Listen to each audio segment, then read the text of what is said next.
తీసుకోలేదే? వాడు అప్లికేషన్ పెట్టగానే ఎగేసుకెళ్ళాలా? మాకు పైనుంచి ఆర్డర్స్ రావాలి. ఏమైనా జరిగిన తర్వాత పంచనామాకు వెళ్తారా? ఎప్పుడు వెళ్లాలో మాకు బాగా తెలుసు. గుడ్డొచ్చి పిల్లని ఎక్కిరించినట్టు నువ్వు నాకేమి చెప్పనక్కర్లేదు. నీ రిపోర్ట్ని బట్టి చూస్తే ఆ మోహన్ రావుకి ఇమీడియట్ గా మనం ప్రొటెక్షన్ ఇవ్వాల్సిందే. మరి ఆ డ్యూటీ నీకే వేయమంటావా? తప్పకుండా సార్. ఒక సంఘ సేవకుడు ప్రాణాలు కాపాడడం అంటే ఆ సంఘానికి సేవ చేసినట్టే కదా. Very good. రేపు ఉదయమే స్పెషల్ కమాండోలు తీసుకువెళ్దు గాని we will do it as our first job in the morning. Thank you sir. Okay okay sir, ఆ మోహన్ రావుకి ప్రొటెక్షన్ ఇవ్వక తప్పేటట్లేదు. ప్రొటెక్షన్ ఎలా ఇస్తాం?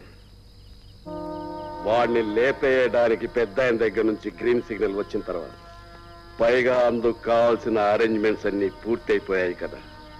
కానీ ఇప్పుడు ఒక చిక్కొచ్చి పడింది. మనం తొక్కేసిన ఆ మోహన్ రావు అప్లికేషన్లన్నీ ఎస్ఐ శంకర్ కంటపడ్డాయి. అయినా వాడొక్కడు ఏమీ చేయలేడు. ప్రతాప్ ఎక్కడున్నాడు? ఏదో ఇన్వెస్టిగేషన్ మీద వెళ్ళాడు. రేపు పొద్దున్నే వస్తున్నాడు. అయితే వాడు రాకముందే, వాడికి ఈ విషయం తెలియకముందే ఈ రాత్రికి రాత్రే కథ ముగించేయండి.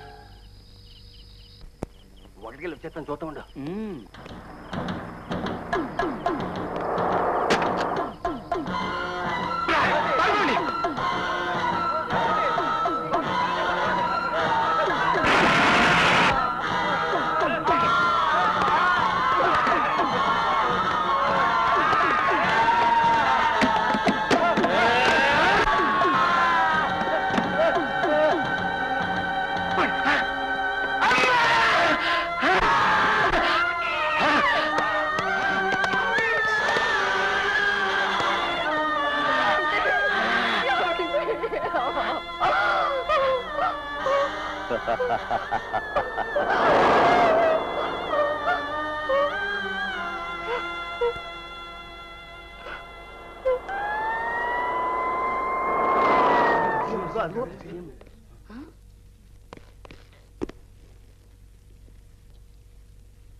సీఎం వచ్చారు. సీఎమ్మా? ఎందుకు వచ్చాడు? నా భర్తను చంపించి నన్ను ఓదార్చడానికా? మండే నా గుండెల్ని ఇంకా మండించడానికా? ఆ నరహంతకుడు ఇంట్లో అడుగు పెట్టడానికి వీల్లేదు. తలుపులు మూసేయ్. ఎంత దురదృష్టకర సంఘటన! తలుచుకుంటే మా గుండె తరుక్కుపోతుంది. ఎక్కడ మా సోదరు? ఎక్కడ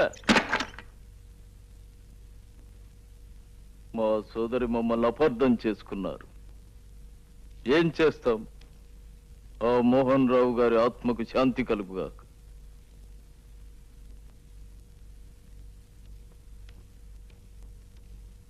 తగిన శాస్తి చేశాం.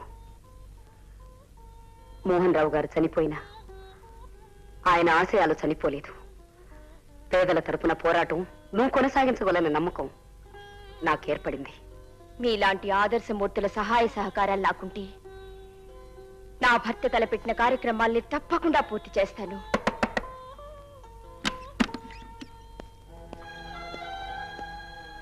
అరుణ్ కుమార్ గారు, మీరేమీ అనుకోకపోతే ఓ ప్రశ్న.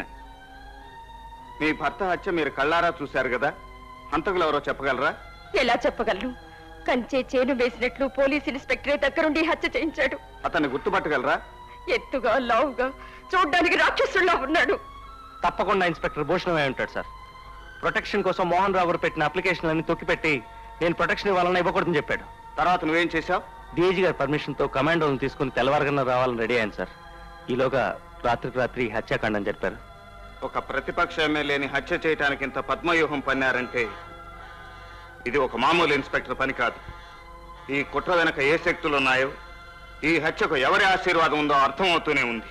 ఏమిటి మాట్లాడుతున్నారు? ఎవరో ఎవరినో చంపితే మమ్మల్ని ఎందుకు నిలదీసి అడుగుతున్నారు? మీరు ఈ రాష్ట్రానికి ముఖ్యమంత్రి గనక రాష్ట్ర ప్రజల ప్రాణాలను కాపాడవలసిన బాధ్యత మీకుంది కాబట్టి ఎమ్మెల్యే మోహన్ రావుకు ప్రొటెక్షన్ ఎందుకు ఇవ్వలేదు? ఇచ్చాం.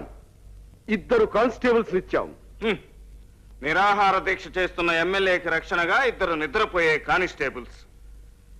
ఆ ఎమ్మెల్యేని చంపిన హంతకులకు అండగా ఒక జీప్ లోడు పోలీసులు, వాళ్ళకు తోడు ఇన్స్పెక్టర్. అవ్వా, నేనెక్కడ వెళ్ళాను sir? Don't talk rubbish, there is evidence. హత్యా సమయంలో నువ్వు అక్కడ చోద్యం చూస్తూ నిలబడ్డావంటానికి సాక్ష్యం ఉంది. ఎమ్మెల్యే మోహన్ రావుని హత్య చేయడానికి పథకం అల్లింది ఈ హోంమంత్రి అంటానికి ఆధారం కూడా ఉంది. నో నో, వీళ్ళు అస్మదీయులు, చెడు చేయరు, చెడు వినరు, చెడు చూడరు, మహాబుద్ధిమంతులు. వీళ్ళు బుద్ధిమంతులు. కోడల్ని మానభంగం చేసి మర్డర్ చేసిన ఈ నీచుడు ఎమ్మెల్యే, స్మగ్లర్లు గుండాలు పక్కన లేకపోతే భోంచేయని ఈ శంభు హోంమంత్రి.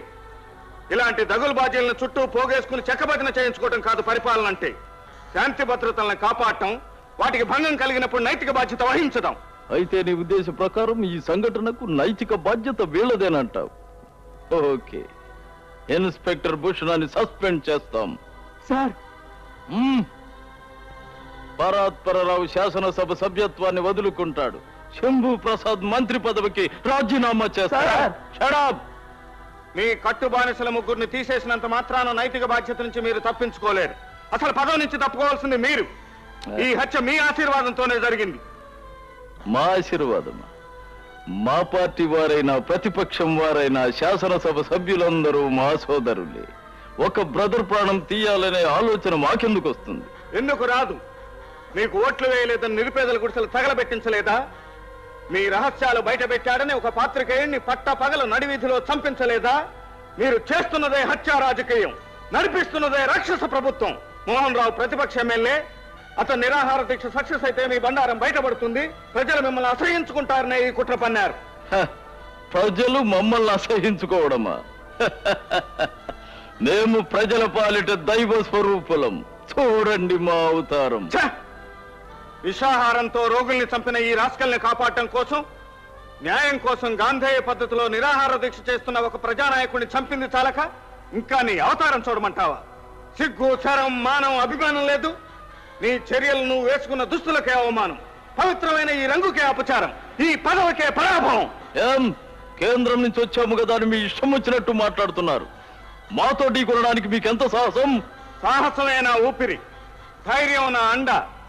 నేను ఎక్కడి నుంచి వచ్చినా ఈ హత్యాకాండకు సంబంధించిన వాళ్ళందరికీ శిక్షలు పడేంత వరకు ఈ పోరాటం సాగుతూనే ఉంటుంది. Take care. ఏం సార్, నన్నే పీకేశారు. ఎంత అన్యాయం! Don't talk. న్యాయాన్యాయాలను గూర్చి నీవు మాకు నేర్పుతావా? అడ్డం వస్తే బిడ్డనైనా అడ్డం వేసుకోమని శుక్రనీతి సారం, అది చదువుకున్నాం మేం. సందర్భం వస్తే మంత్రుల తోకలన్నీ ఒకేసారి కోసేస్తాం. మీరు కోసేస్తారు సార్, కానీ పదవి పోయిన మేమందరం అసమ్మతి ప్రకటిస్తే? నాన్సెన్స్. గుడ్డి కళ్ళు తెరిస్తే ఎంత, మూస్తే ఎంత? అసలు నేను పార్టీ పెట్టక ముందు మీరంతా ఎక్కడున్నారు? రోడ్ల మీద అడుక్కు తింటున్నారు. నేను లక్షోపలక్షలతో సిరి సంపదలతో తొలతూగుతున్నాను. ఐశ్వర్యాన్ని వదిలిపెట్టి సిరి సంపదలను పరిత్యాగం చేసి అడ్రస్ లేని మీకు అడ్రస్ కల్పించడానికి, మిమ్మల్ని ఎమ్మెల్యేలుగా చెయ్యడానికి, మంత్రి పదవులు కట్టబెట్టడానికి ఎంత నష్టపడ్డాను, ఎంత కష్టపడ్డాను. మాలా ఎండకు ఎండగలరా? వానకు తడవగలరా? పూటకు 1000 అబద్ధాలు ఆడగలరా? అసాధ్యపు వాగ్దానాలు చెయ్యగలరా? ఇంట్లో ఒక మాదిరిగా, బయట ఒక మాదిరిగా, పబ్లిక్ మీటింగ్ లో మరో విధంగా మాట్లాడగలరా? అంతటి నటనా చాతుర్యము మీకున్నదా? మీ సమ్మతి అసమ్మతి ఎవడికి కావాలి? ప్రజలు నా వాళ్ళు. నా చెప్పును నిలబెట్టి నా ఓట్లేసి గెలిపిస్తారు. పోండి, గెట్ అవుట్.